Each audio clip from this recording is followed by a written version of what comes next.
Bonjour et bienvenue dans cette séance qui fera l'objet de traiter quelques types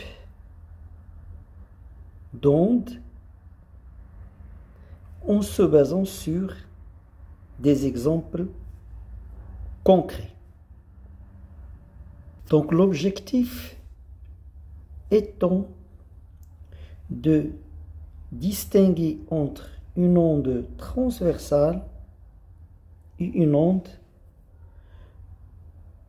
longitudinale, de pouvoir faire une comparaison entre les deux. J'aimerais bien vous mentionner quelques types d'ondes.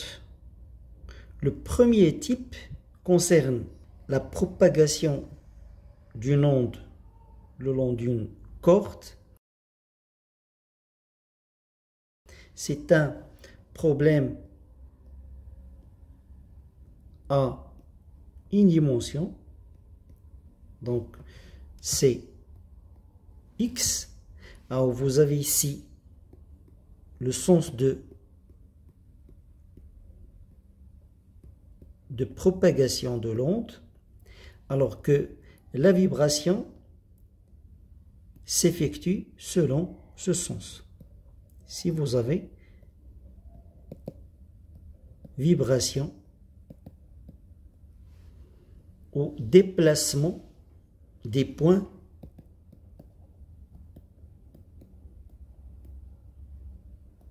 qui constituent la corde. Donc, vous avez ici la direction de vibration est normale à la direction de propagation. Il s'agit d'une onde transversale.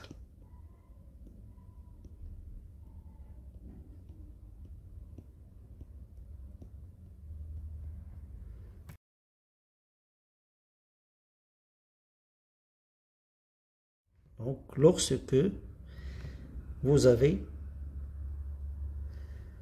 un angle droit entre la direction de la vibration et la direction de la propagation.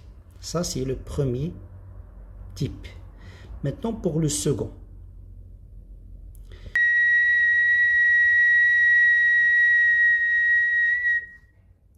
Alors, vous avez ici, en fait, un émetteur de son, un récepteur de l'onde, c'est-à-dire entendre ce son-là, et vous avez le milieu de propagation qui est l'air.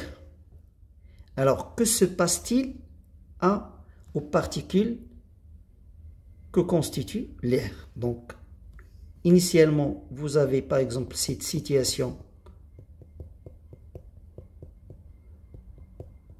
particules de l'air,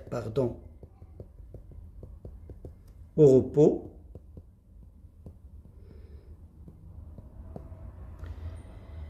Alors, quand cette onde part de l'émetteur, vous avez des effets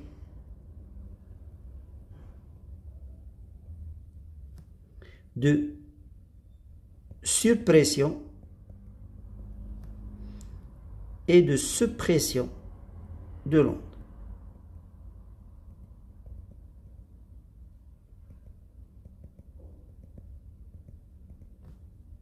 Alors vous avez ici par exemple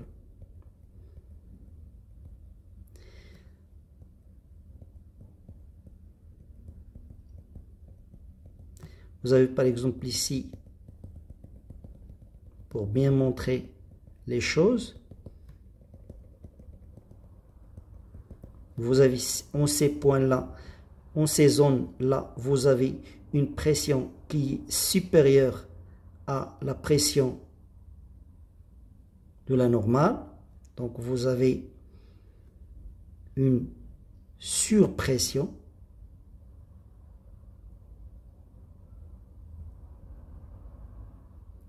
Et en ces zones-là, vous avez une pression qui est inférieure à la normale.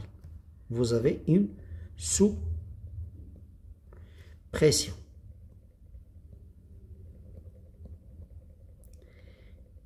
Et donc, c'est grâce à ce phénomène de surpression suivi d'une sous-pression que l'onde sonore se propage à travers le milieu. Donc ici, vous avez la direction de propagation de l'onde.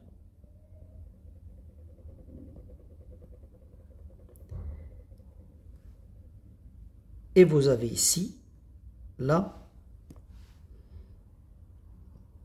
direction de la vibration.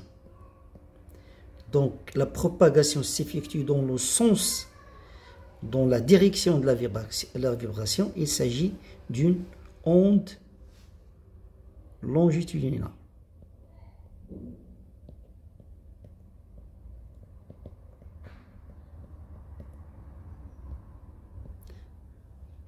Donc voilà deux types, mais ça existe d'autres